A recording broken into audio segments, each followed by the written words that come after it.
Olá! Neste podcast, vamos conhecer as principais características das membranas celulares. Estão prontos? Vem comigo!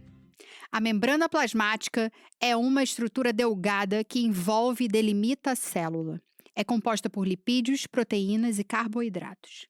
A estrutura básica da membrana plasmática é semelhante à estrutura das demais membranas celulares, encontradas nos sistemas de endomembranas, nas organelas e no envoltório do núcleo.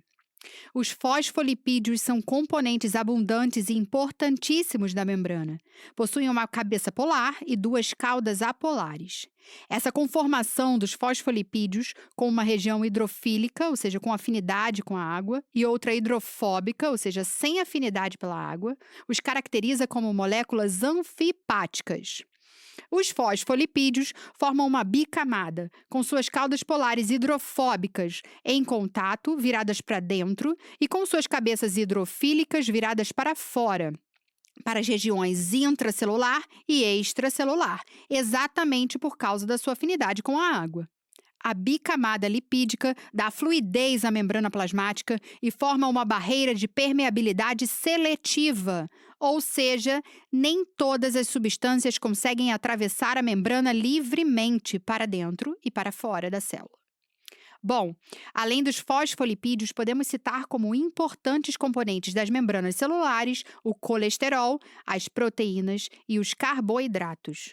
Estes desempenham diferentes funções, como aquelas relacionadas à fluidez da membrana, ao transporte de íons e moléculas para dentro e para fora da célula, à sinalização e à comunicação intercelular, entre outros. As membranas plasmáticas podem apresentar especializações a depender da localização e da função da célula. Tais especializações incluem os flagelos para locomoção nos espermatozoides, as microvilosidades para maior eficiência na absorção de substâncias nas células do epitélio do intestino, os cílios, que auxiliam na movimentação de componentes extracelulares, como aqueles presentes nas células do epitélio das tubas uterinas nas fêmeas, além de vários outros exemplos que podem ser citados. Uma propriedade muito importante da membrana plasmática é como ela realiza o transporte de substâncias para importar os componentes de que necessita para o metabolismo da célula e para exportar substâncias e moléculas para o corpo.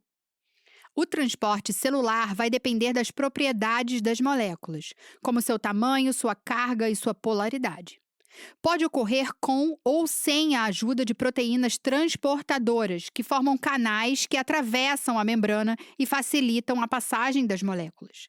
Pode ocorrer com ou sem gasto de energia pela célula, ou seja, ocorrer contra ou a favor do gradiente de concentração.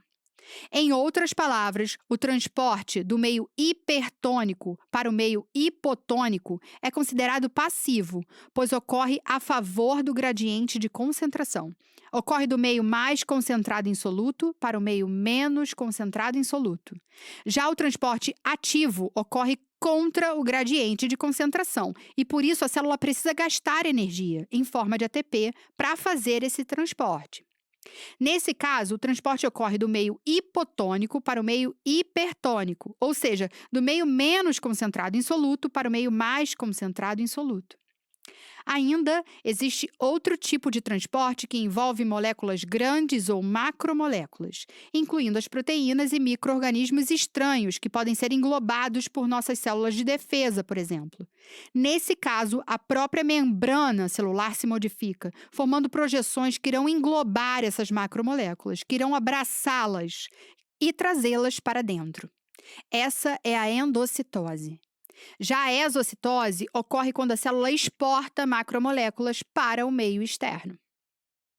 Bom, por último, vamos falar da sinalização e comunicação celular. Isto mesmo, a célula emite sinais e recebe sinais. A célula é capaz de se comunicar com outras células de outras partes do corpo, e esta função é fundamental para que nosso organismo funcione de forma saudável. Na membrana plasmática das células estão presentes moléculas receptoras, capazes de receber sinais das moléculas sinalizadoras. As moléculas receptoras são específicas para determinado tipo de sinal.